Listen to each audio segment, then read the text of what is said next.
With the second half of the NBA season starting soon and All-Star Weekend coming to an end, I think it's a great time to talk about what we've learned from the NBA season so far. We know coming off the trade deadline, the Luka trade, the AD trade, Jimmy Butler going to the Golden State Warriors, Zach LaVine to the Kings. But I think going into the second half of the season, into the race to the playoffs for the Eastern Conference and Western Conference, it's important to talk about what not only we've learned, but how we can expect the outlook of the rest of the season to go for the NBA play-in in April and also to the playoffs and things of that nature. Right now, the Oklahoma City Thunder sit at first in the Western Conference with a 44-10 record. Pretty comfortably, and I think it's safe to say for a second year in a row that they'll be the #1 seed. Will SGA win his first MVP? But really the question for Oklahoma City Thunder fans and just a team as a whole, are they going to rise to the occasion in the playoffs? We saw them lose to the Mavs in the second round of the playoffs and then upgrade and add pieces like Isaiah Hartenstein, Alex Caruso, Jalen Williams ascended to be an all-star this year. So have they learned from their playoff loss last year and are they legit title contenders? Only time will tell. Then we have teams in the West. Really it's a gauntlet as it always is in the West. Nikola Jokic still putting up crazy stats this year. Could win a 4th MVP if we're being honest, but it'll be between him and SGA for sure, I think, when it comes down to it. You still have other teams like the Rockets who have overcome expectations this year, but have been on a little slide lately. And then you have to talk about the Grizzlies who have been playing well after having a down year with Ja Morant being injured last year. And the Los Angeles Lakers, Luka Doncic coming to that team. We know the Mark Williams trade was rescinded from Charlotte, so they have to deal with now Jackson Hayes and Alex Len being their go-to bigs right now. But Luka Doncic and LeBron James, how will their rapport come together? That's going to be a conversation to be had there. And other teams in the West, I mentioned Jimmy Butler going to the Warriors. How is that whole dynamic going to go forward? I think it's going to make things easier for Steph, but like Draymond Green said at All-Star Weekend. I'm sorry. I said I think we're going to win a championship, but I lied. We are going to win the championship. Wow. Do we actually believe that? I'm not sure, and if I'm being real, I don't. But we'll see, because the Warriors, they're always a tough out, but I still think they'll be out eventually. But anyways, beyond that though, and that's just a lot to talk about in the West. I haven't even mentioned teams like the Clippers, like the Falling Suns, who, in my opinion, with all those rumors with KD at the trade deadline, I think that in the offseason, that relationship is going to come to an end, that the Suns are going to end up trading KD. The Minnesota Timberwolves with Anthony Edwards, who I forgot to mention, who were last year, of course, a high seed in the Western Conference, but made that cat trade, which I still think was very dumb. And they've ascended really to looking like a team that they looked before last season. According to this video initially, I was talking about how the Spurs could be an interesting play-in team going forward, but they most likely won't compete until next season because Victor Wembanyama is going to be out for the rest of the season as he has vein thrombosis. So that definitely sucks if you're a Spurs fan, praying that he is able to get right and get things going. But talking about the Spurs going forward to next year, I think they can be a really scary team going forward between the Wemby and De'Aaron Fox dynamic for sure. So definitely prayers for Victor Wembanyama right now. So those are some things that are even more interesting in the Western Conference. There's a lot of drama there, but also in the Eastern Conference, I think things are very intriguing there. You still have the Boston Celtics, who are right now the 2 seed and probably will be locked in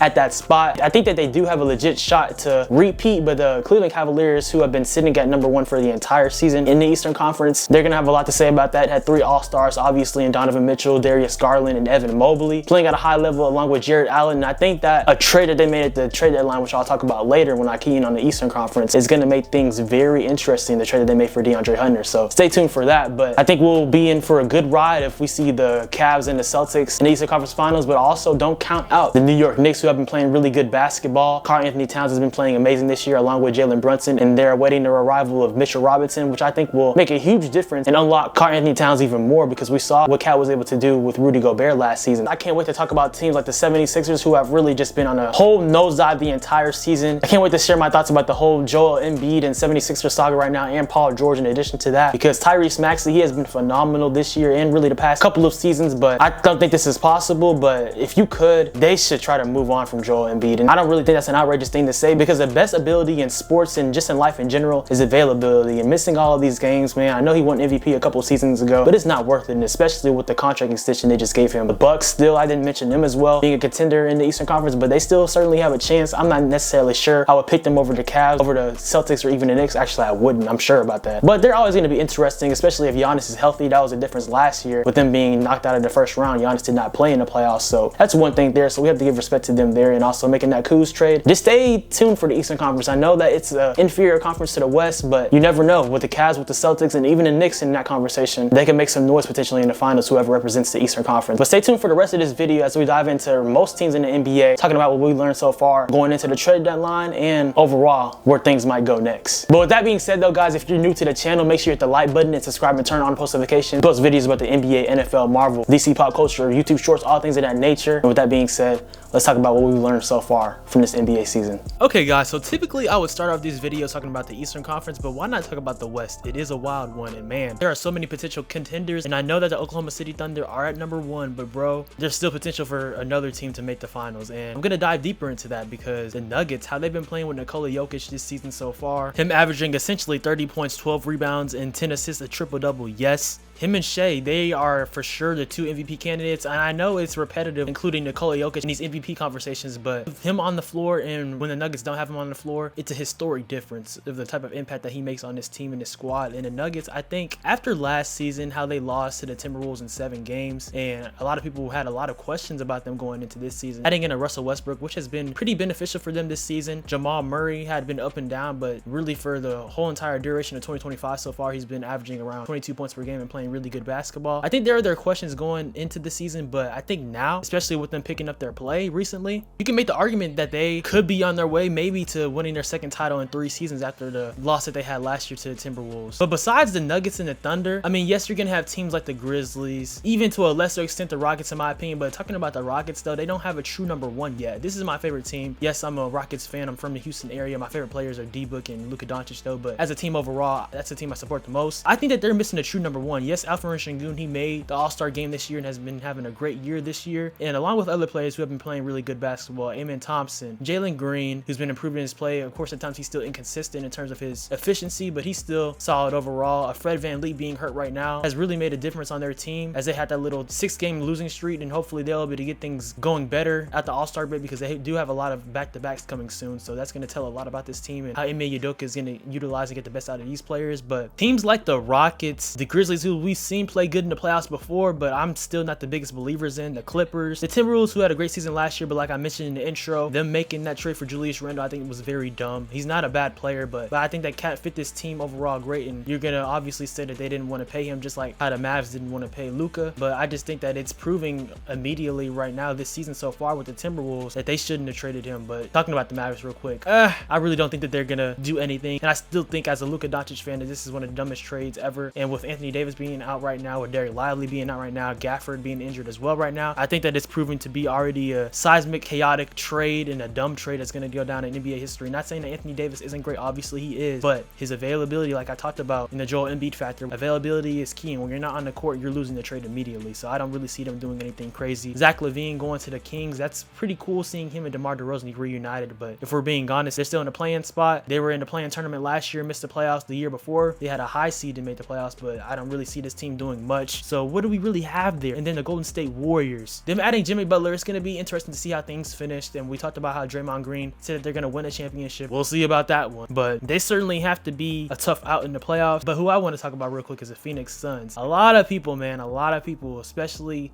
going into the 2nd year with the Big Three, hoping for more health, having a new coach in Mike Budenholzer, who's won a championship a few years ago, see if they could get things going. And they've been really, in my opinion, the biggest disappointment in the NBA season so far. Like I mentioned and brought up before, Kevin Durant, I don't think that he'll be on the team in the 2025-26 season, but we will see. Only time will tell. But they've been disappointing. My boy D-Book, he was hurt some, and this just has been a tumultuous season for that franchise. Matt Ishbia, who's been very firm and wanting to win now, he's gonna have to reevaluate things because trading for a Bradley Beal, which I still don't understand why they did that, is gonna be hard to come off that contract because no one's gonna trade for it. He has a trade clause, which he shouldn't have, in my opinion, but that's just a stuck situation. So I bring up all those other teams in addition to the Denver Nuggets and the Oklahoma City Thunder, and then also a team that I didn't mention, the LA teams, the Lakers and the Clippers. Yes, the Lakers, they have Luka Doncic and LeBron James, but this is a mid-season trade, and honestly, I think that they can make the 2nd round this year, but I don't necessarily see them competing for the conference finals or finals this year. Now, I could be wrong, but I think that's more so something to look forward to next season, but also a question mark is next year going to be LeBron's next season, season 23. We know that's synonymous with LeBron James. Is this going to be his last year? Obviously, he's still playing at an all-time high level, being 40 years old, but that's something to really resonate on, and we'll see what type of additions that they'll add. You really can make the argument, though, that Luka trade added some extra years into LeBron, not only with him playing at the high level, but now the Lakers having a further window post-LeBron and just in general with Luka Doncic now. So even beyond the 23rd season, I could see him playing maybe even additionally 2 more seasons, but only time will tell with that. With the Lakers, they certainly are in an intriguing position right now and have an intriguing window. Also, Austin Reeves has been playing bonkers this year, having a career year. Shout out to him. I think that him and Luka are going to be a good backcourt in the future going forward after the post-LeBron era too, and I think that trade for the Lakers is going to really be great for them going forward. than adding Luka Doncic. But this season, I don't really see them doing too much. And with the Clippers, they've been playing really good this year. Talk about Norman Powell, who's having a career year. James Harden, who has had an all-star year, playing great still at the age of 35. The real question with them is with Kawhi Leonard. It's going to continue to be that. Can he play in the postseason? Is he going to be able to be available? But with all those questions, and I bring up all those teams because, in my opinion, I think that it's going to come down to between the Denver Nuggets and the Oklahoma City Thunder ultimately. I know the Grizzlies are number 2 right now in the 2 seed, and the Nuggets are the 3rd seed. But if I'm just being honest and real with myself, I think it's going to come down to the Thunder and the Nuggets. And the Thunder, I think that both of these teams will probably match up well with one another. Of course, the Thunder having Chet Holmgren back, who they just got back from injury before the All-Star break, having Isaiah Hartenstein, and all the depth that they have as well. Of course, with SGA being the best player on the team, but with Jalen Williams as well too, Alex Caruso, Lou Dort, among other pieces, I think that they'll be able to contend for sure with the Nuggets. And the Nuggets, though, like I said, though, having Nikola Jokic, I think that he's arguably the biggest force multiplier in the NBA and for sure in the Western Conference, but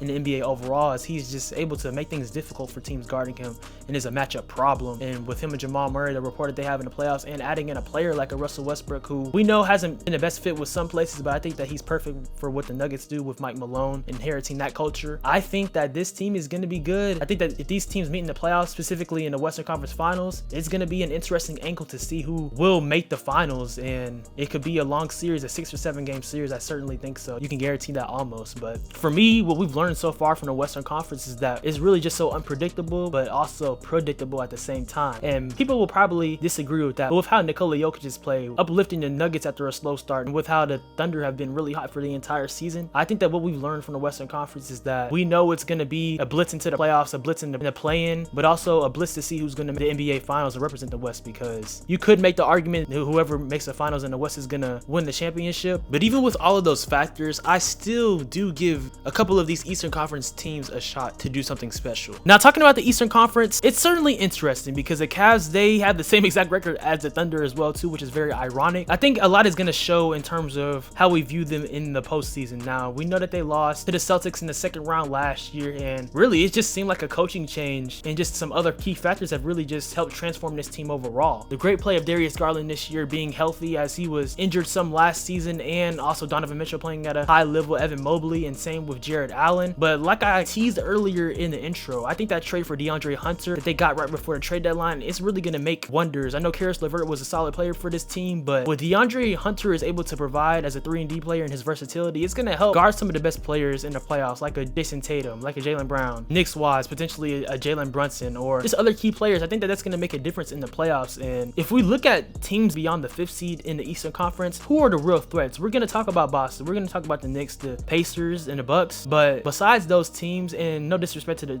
Pistons, because what JB Bickerstaff has done to that culture and that roster overall, improving them so far, it's been monumental and really a coach of the year worthy type of job. But for the Cavs, I think it really just comes down to them playing their game, and I think adding in a player like DeAndre Hunter is going to make things easier for the key players in Donovan and Darius and Evan Mobley, presenting matchup problems with him, particularly in Jared Allen in the front court. They have so much length pause in that area, which is going to be great for them defensively going into the postseason. Switching gears to the Celtics, though, we know what they have. One of the best rosters, if not the best rosters overall in the league, with Jason Tatum, Jaylen Brown, Peyton Pritchard, who's been having a 6th Man of the Year caliber year, Derek White, Drew Holiday, Kristaps Porzingis. I mean, the list goes on and on, guys. We know what Boston is capable of and what we saw them do in the playoffs last year too, although be it some teams having injured players. I know a lot of people like to take that away from them, but ultimately they still got the job done and won the finals and finished the job. And I think right now for that team overall, they're not too focused on getting the #1 seed. They're just trying to make sure they're healthy and playing great basketball going into the playoffs. And under head coach Joe Mazzulla, I think that's the most important thing, because repeating in the NBA isn't easy. We haven't seen it happen since the Golden State Warriors in the 2017 and 2018 seasons. So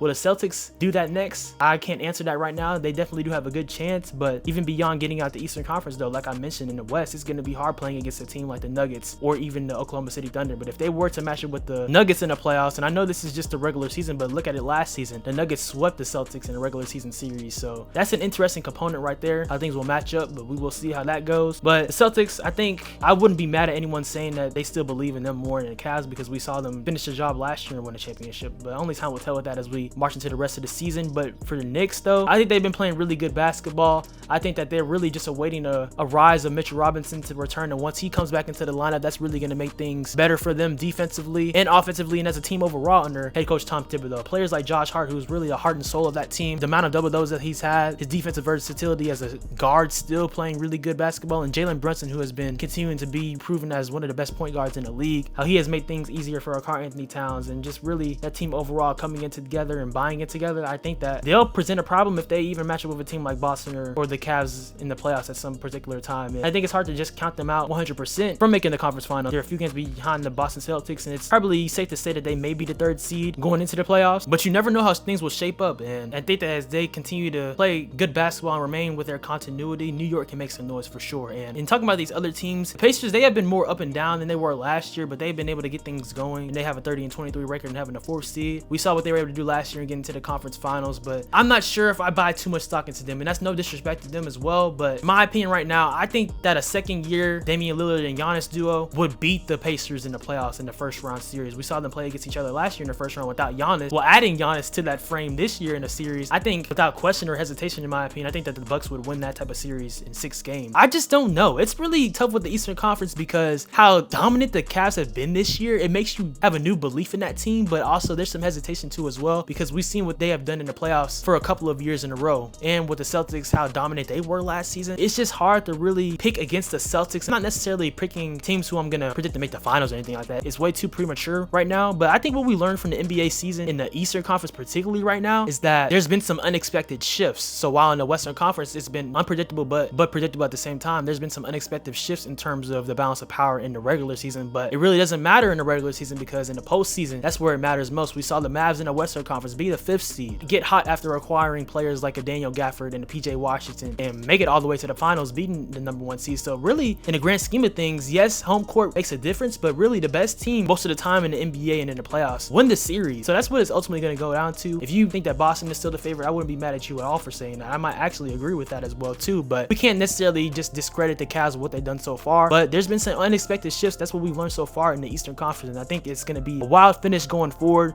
Like I said, shout out to the Pistons to what they've been able to do this season. If the playoffs started today, they would match up with the New York Knicks, and I think that they would probably lose that series probably in 5 games, but that's no disrespect because Cade Cunningham, he's been having a phenomenal season this year, proving that he was the #1 pick for a reason. So it's a testament to their year. The Orlando Magic, they've been solid throughout the entire season as well too, but really after the 6th seed in the East, it's crazy to see the difference in terms of the Eastern Conference and the Western Conference. For example, right now, the Magic 27-29 in the Eastern Conference at the 7th seed, but if you go to the Western Conference, the 7th seed in the Minnesota Timberwolves are 31-25. So it's just a huge difference. That's why I can't be too mad if people say that, oh, whoever comes out the West will win the championship, but you can't necessarily just say that because the Celtics just won. So I'm not sure there, but it's going to be an interesting finish. I'm telling y'all guys, this second half of the NBA season, I think with the trade deadline and all the hype that has come to that as a result of the Luka Doncic trade and as a result of the other trades, it's brought in a lot more attention and hype into the NBA season to a time where supposedly the ratings have dipped, things of that nature. But I think that the NBA is still an amazing sport. Some people think that there's too many threes being taken, the type of play that has happened, but as we get into the playoffs, into the postseason, and into the moments that matter most, I think that we're going to see a high level of basketball and that we're going to be shaping up to go into a beautiful and fantastic postseason. And I think that goes without saying. So yeah, guys, let me know what y'all think in the comments down below. I think this is going to be a really interesting finish to the rest of the season, and going into the playoffs, I think it's going to be really good because in the Western Conference, there's so much parity, in the Eastern Conference as well too. It's a lot of intriguing storylines, all the turnover that's happened in the league as a result of the trade deadline and just in general. I think it's a really interesting time in the NBA, and really with a lot of teams, how they've been limited in terms of the new second apron rules and things of that nature with player movement. It's going to make things very compelling going into the future, going into the near future, and just in general the next decade because of how teams will be constructed. The new 11-year, $77 billion deal that the NBA has. Of course, there's going to be new contracts with players in the future making $60-70 million per year, which is insane. So that's one aspect of it, but I just think that this NBA season has been interesting, from the MVP conversation to how there's been some surprising teams in the Western Conference, the disappointing teams, to all the storylines in general. I think it sets up for a great finish of the regular season this year, and it's going to be great for the postseason and the playoffs in a few months as well, starting in April. Y'all let me know in the comments down below what you learned from the NBA season so far and what you're looking forward to. But yeah, guys, with that being said, make sure you hit the like button and subscribe and turn on post notifications. Follow me on Instagram and Twitter at SwaggyRuss, TikTok at SwaggyRuss02 for cooking videos, shorts, reels, all types of content like that. A lot more NBA content on the way. This is my favorite sport. My love is for NBA basketball. If you look at my channel, I have a lot of NFL videos. That's my second favorite sport, but basketball is my favorite, and as the season continues to ramp up, we're gonna have a lot of different videos to talk about with different teams, potential playoff previews and predictions and things of that nature, and just highlighting players and getting into award conversations in terms of the MVP, in terms of most improved player, all types of stuff like that. So y'all stay tuned for that, and potentially some draft conversation too as well too. So make sure y'all hit the subscribe button and turn on post notifications so you can be in the loop for more videos and more content. Thank y'all for the support always. Y'all be blessed. Know that you have purpose. God loves you. You are here for a reason. Jesus loves you. You're not here by mistake or accident. And with that being said, y'all be blessed and y'all have a good one. Keep being legendary.